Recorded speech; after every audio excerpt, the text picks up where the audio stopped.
ये बात वाकई भारतीय मीडिया की ठीक है कि मोदी ने भेजा भेजा करा दी है।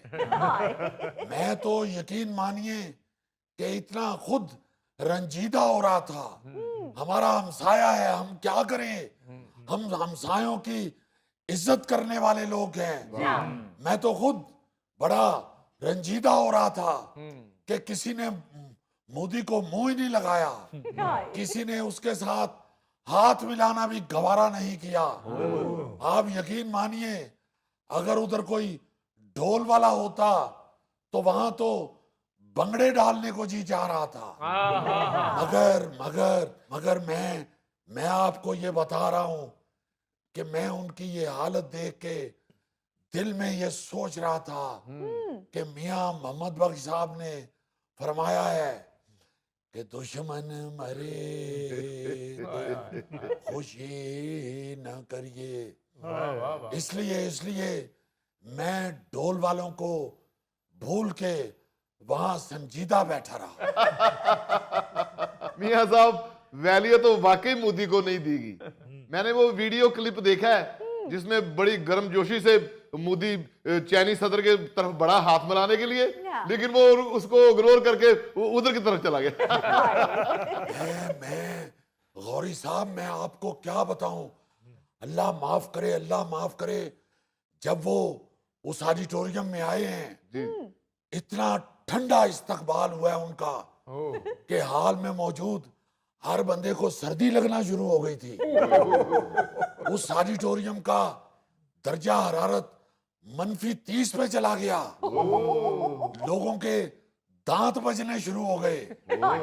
आप यकीन माने, इतनी सर्दी हो गई उस हाल के अंदर, इतना ठंडा इस्तकबाल था कि मुझे वो पुरानी ग्वाल मंडी का वो शरबत वाला याद आना शुरू हो गया जो आवाज लगाया करता था, ठंडा ठारी। अल्लाह माफ करे, इतना ठंडा इस्तकबाल था कि जल्दी जल्दी इस्तकबाल खत्म करवाना पड़ा। डर था कि कहीं शंघाई ताउन तंजीम के शुरका को नमूनिया लाक ना हो जाए।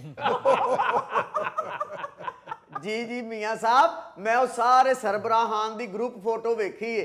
ਉਹਨਾਂ 'ਚ ਮੂਦੀ ਖਲੋਤਾ ਇੰਜ ਹੀ ਲੱਗ ਰਿਹਾ ਸੀ ਜਿਵੇਂ ਕਾਲਜ ਦੇ ਮੁੰਡੇ ਬਾਹਰ ਆ ਕੇ ਪਾਪੜਾਂ ਵਾਲੇ ਨਾਲ फोटो खिंचा रहे हैं।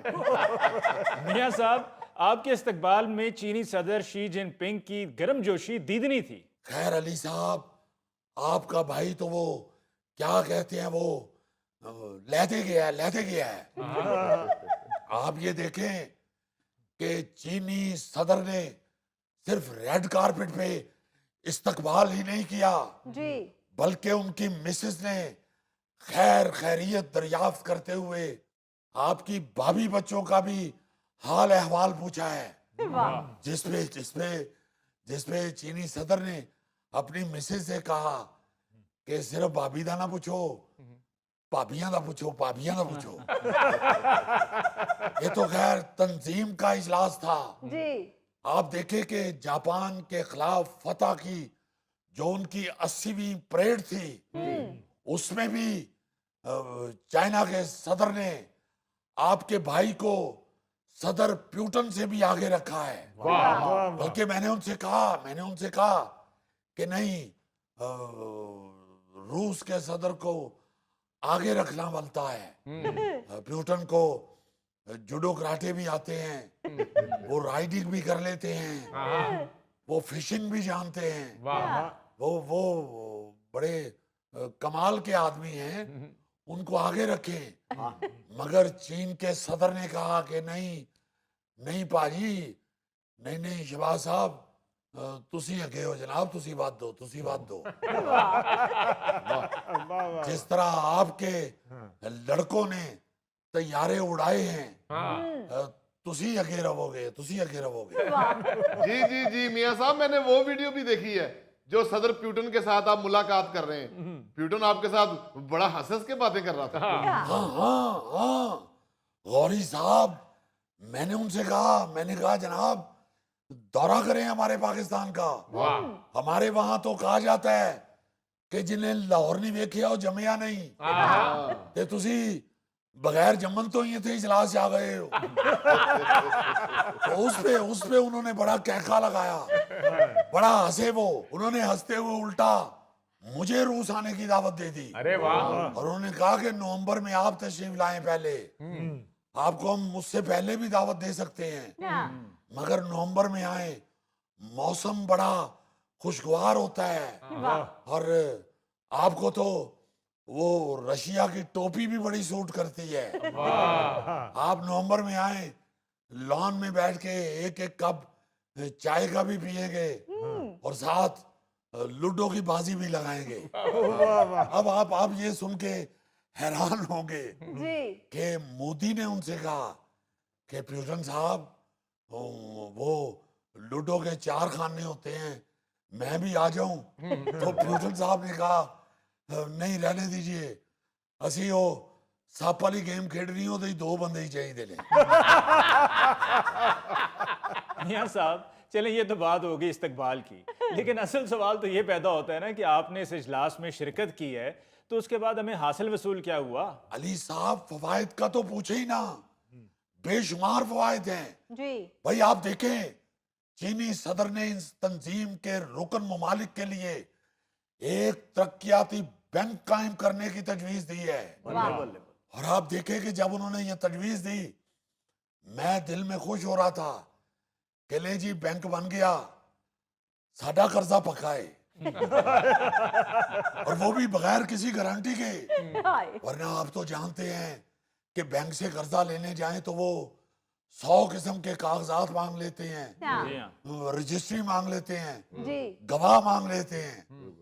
और फिर चीनी सदर ने ये बिल्कुल ठीक कहा कि अब शंघाई ताउन तंजीम बाहमी एतमाद और असूलों पर उस्तवार होकर अब एक तनावर दरख्त बन चुकी है। तो हमें तो फायदा ही फायदा है। जब मर्जी उस तनावर दरख्त के नीचे उसकी छांव में बैठ सकेंगे, उसके साथ अपनी बकरियां बांध सकेंगे, बल्कि उस दरख्त के नीचे 4 पाई बिछा के 4 बंदे बैठ के हुक्का भी पी सकते हैं। मियां साहब, अगर इस दरखत की छाप बहुत ज्यादा है तो थले गोगे नु पेंचरां दी दुकान ही पवा दियो। वैसे मियां साहब, आपकी माशाल्लाह तकरीर भी बहुत अच्छी थी। बहुत बहुत शुक्रिया अली साहब आपका। बल्कि मैं आपको ये बताऊं कि तकरीर के दौरान मेरी जब भी चीनी सदर पे नजर पड़ी तो वो चुप के ऐसे ऐसे कर रहे थे। और मैं जब तकरीर करके वापस अपनी सीट की तरफ जा रहा था जी तो मेरे कान में चीनी सदर की आवाज दोबारा पड़ी, अच्छा। मियां साहब लहदे गए हो। और मैं यहाँ आपको एक और बात बताना चाहता हूँ। जी ये तो शुक्र है कि कैमरा मोदी के चेहरे पे नहीं गया, वरना मेरी सारी तकरीर के दौरान मोदी साहब ऐसे बैठे हुए थे जैसी किसी मंगनी के फंक्शन में लड़की का वो कजन भी बैठा होता है जिससे उसकी मंगनी टूट गई होती है। आप यकीन माने, मेरी तकरीर के बाद तो मोदी साहब आंखें खोल के इस तरह फिरते रहे हैं जैसे भैंस फटी हुई आंखों से इधर उधर देख रही होती है। भैंस? क्या मतलब मियां साहब? थैला साहब, आपने कभी भैंस की आंखें गौर से नहीं देखी? उनमें जिस तरह हल्की हल्की नमी होती है, इसी तरह मोदी की आंख भी नम हो चुकी थी। और उसमें बाल किसी और जानवर का था। इसीलिए मैंने फिर मंजी ठोकते हुए कहा कि पाकिस्तान ने सिर्फ अपने लिए नहीं, पूरे